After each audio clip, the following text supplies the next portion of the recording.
Баракатуху. Урматтуу меймандар, бүгүнкү майрамыңыздар менен чын жүрөгүмдү куттуктайм. Биз бул күндү абдан көп жылдардан бери күтүп келе жатканбыз. Мындан дагы жогорураак, жакшыраак күндү күткөнбүз. Бирок буюрса иншалла Алла ар дайым адилеттүү инсандардын жанында болот. Адилеттүү инсандарды колдойт деген ишеничтебиз. Кудай буюрса биздин элдик президентибиз дагы тактыга чыгар мезгил келет. Андыктан мен сиздерге муну мен ишенип айтам. Себеби Алла деген эч качан ара жолдо калбайт. 2010 жылы өзүм жөнүндө айта кетсем, 2010 жылы 10 декабрда ушул бүтүн Кыргызстанга мүчө болуп, карточка алган. Мына ошо менде карточкам бар, сиздерде жок болсо.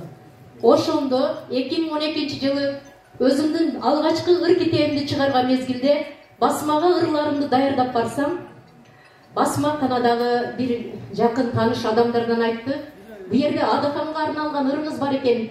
Ушуну алып эле койбойсузбу? Калгандарын калтырып коелу" деди. Мен айттым: "Жок, Адаханга арналган ырга тийбегиле" дедим. Ушул Адаханга арналган ырымды 2012 жылы чыгарган ырым азырга дейре өзүнүн актуалдуулугун жогото элек деген ишенимдемин. Анда эмесе кулак салып турасыздар, эгер жакса кол чаап коштоп коесуздар деген үмүттөмүн.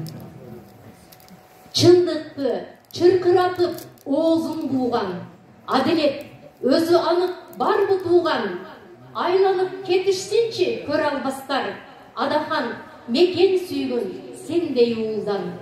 Сөздөрүң курчу барбы, мурчу барбы, элиңдин жүрөгүндө үйүп алды. Эмитен атаандаштын көбү коркот, же сенин жолборс сымал сүрүң барбы? Ай ушул өтпөсүнчү деп тургандар, өзүнө өз акырын көр казгандар, а сени колдоп турат калың элиң, максатташ сени менен бир баскандар. Эл билет, сенин оюң мандат эмес, депутат болбой калсаң уят демес. Кыргыздын жүрөгүндө түнөп келет, чындыктан, адилеттен бүткөн элес.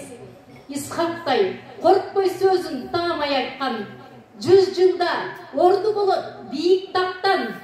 Бул кылым Исхагы сен, Адаханым, чаар таш катынгандан өзүң сактан. Бар болуңуздар.